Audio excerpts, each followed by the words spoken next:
म्हणजे मध्यमान. AM चा अर्थ होतो ॲज अ मीन.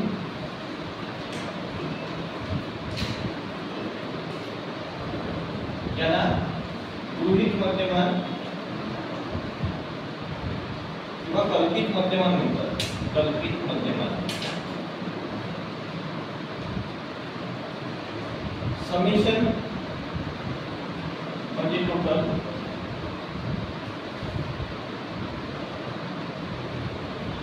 बेरीज किंवा एकूण.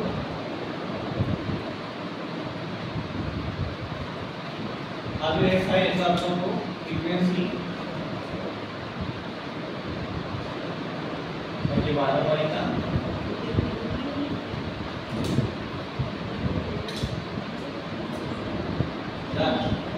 एक्स याचा अर्थ होतो आयटम्स प्राप्तांक. यांचा अर्थ होतो number of student. Number of student एकूण विद्यार्थी संख्या.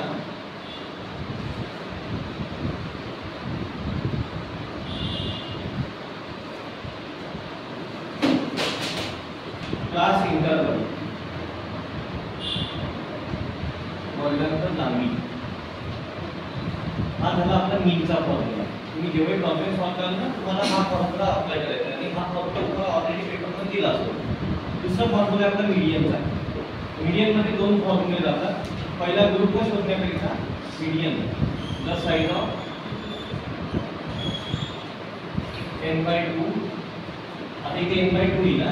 सिंपल सुरुवात दिली जाते तिथे n+1 जातात. लक्षात ठेवा. आणि ऍक्च्युअल मीडियनचा formula L1 + n/2 - capital F small f.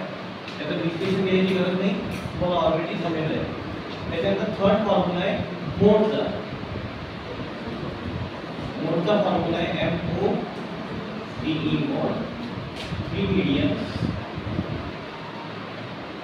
-2 मीन. आज आपण शिकणार आहे 10 मार्क्सचा प्रॉब्लेम मीन, मीडियन, मोड किंवा याला मोड सुद्धा म्हणतात.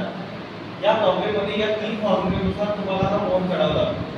मोड जरी विचारला तरी तुम्हाला मीन काढावा लागतो आणि मीडियन काढावा लागतो. का बरं काढावा लागतो? म्हणजे मोडचा जो फॉर्म्युला आहे त्याच्यामध्ये मीडियन आणि मीन हे दोन्ही विचारलेले आहेत. जेव्हा तुम्ही हे काढत नाही दोन तेव्हा तुमचा मोड निघत नाही.